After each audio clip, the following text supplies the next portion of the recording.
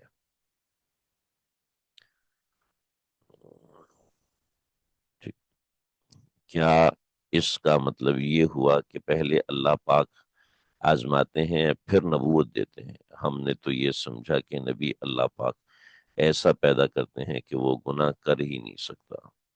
جی، اہل سنت والجماعت کا عقیدہ ہے کہ انبیاء معصوم ہوتے ہیں، وہ گناہ نہیں کرتے، گناہ نہیں کرتے، اور ایسا نہیں ہے کہ کر ہی نہیں سکتے، ایسا نہیں ہے کہ وہ کر نہیں سکتے، وہ معصوم عن الخطا ہوتے ہیں، مطلب ان سے گناہ ہونا ممکن نہیں ہے، لیکن ایسا نہیں ہے کہ گناہ کی صلاحیت ہی ان میں نہیں ہے، ایسا نہیں۔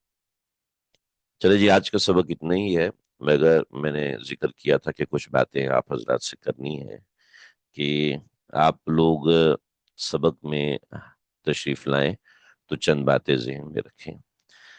دیکھیں، ادب سے، آداب سے آپ کو بہت سی چیزیں سمجھ میں آئیں گی، اگر آداب ہوں گے تو بہت چیزیں آپ سمجھ سکیں گے، ورنہ یہ سب آپ کے ہاتھ سے ضائع ہو جائے گا، کہ با ادب با نصیب، بے ادب بے نصیب۔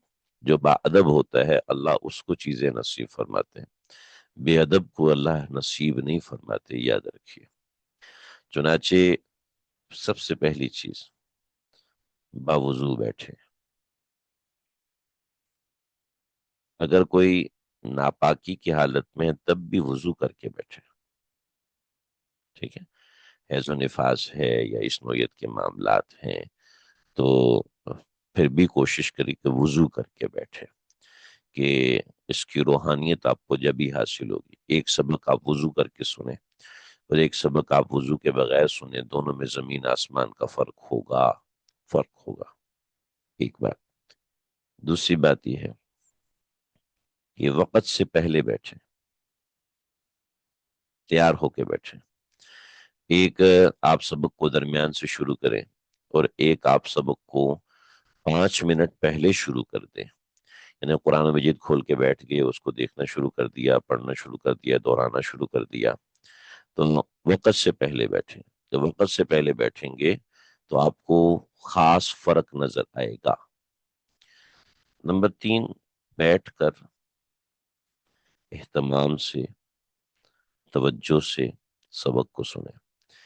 چلتے پھرتے کام بھی کر رہے ہیں، برتن بھی دھو رہے ہیں، جھاڑو بھی لگا رہے ہیں، گاڑی میں جا رہے ہیں، دفتر پہنچ رہے ہیں، دفتر میں بیٹھے ہوئے ہیں، ساتھ میں ہینڈ فری لگا کے اپنا کام بھی کر رہے ہیں، سبق بھی سن رہے ہیں. بیانات سن لیں، ٹھیک ہے، گاڑی میں چلتے ہوئے یا ریکارڈنگ سن لیں، لیکن سبق جو ہے وہ خاص اہتمام سے سننا چاہیے. کسی کی مجبوری ہے دفتر پہنچ رہے ہیں. میرے ایک ساتھی ہیں، میزان بینک میں کام کرتے ہیں، وہ روزانہ 3 4 ساتھی کی گاڑی میں جاتے ہیں، باقاعدہ سبق سنتے ہوئے، درس سنتے ہوئے جاتے ہیں. وہ پرانا سنتے ہیں، لیکن یہ ہے کہ ساتھ میں سننا ہے تو ٹھیک ہے، وہ مجبوری ہے. لیکن اہتمام سے بیٹھ کے سنیں گے تو فرق. بستر میں لیٹ کے لگا لیا اسپیکر کے اوپر اور کاموں میں لگے ہوئے ہیں لگا دیا، اس سے فائدہ تو ہوگا، معلومات تو ہوں گی، مگر اس کی روحانیت حاصل نہیں ہوگی. تو یہ کچھ آداب ہیں. پھر اس کے بعد اس کو دہرانے کا اہتمام کریں، اس کو سمجھنے کا اہتمام کریں کہ جب آپ اس کو ویلیو دیں گے تو پھر یہ آپ کو ویلیو دیں. العلم یعطی کا بعضہ میں یعطی. علم آپ کو اپنا کچھ حصہ دیتا ہے.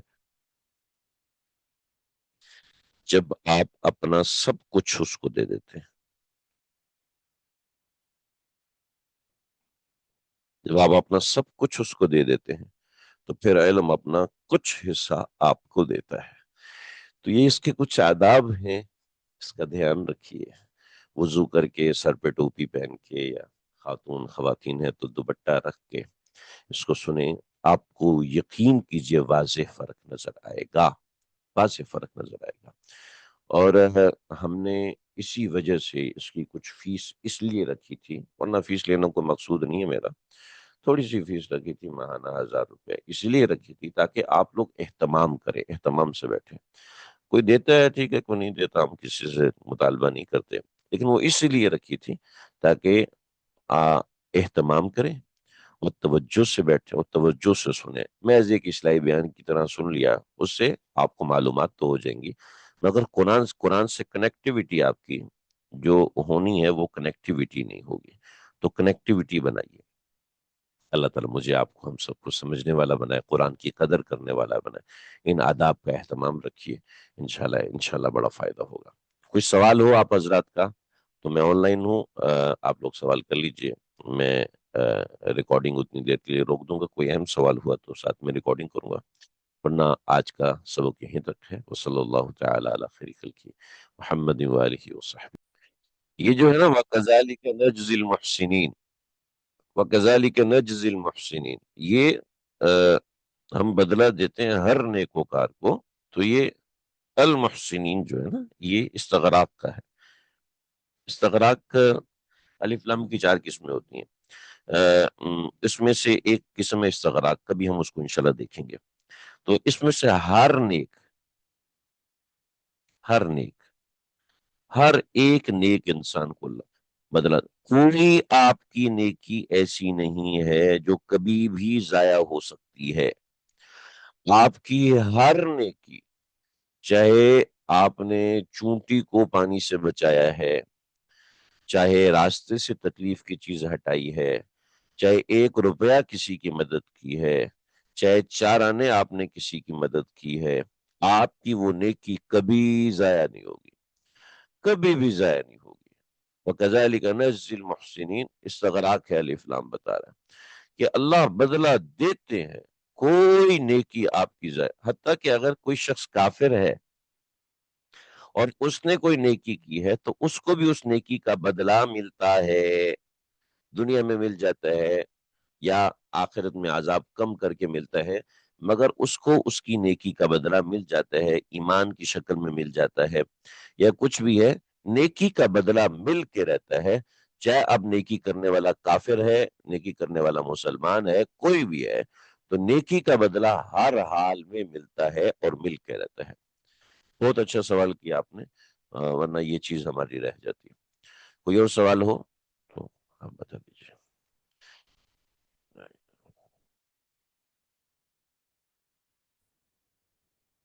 ٹھیک ٹھیک ہے، پھر ہمارا آج کا سبق یہیں تک ہے۔ السلام علیکم ورحمۃ اللہ وبرکاتہ۔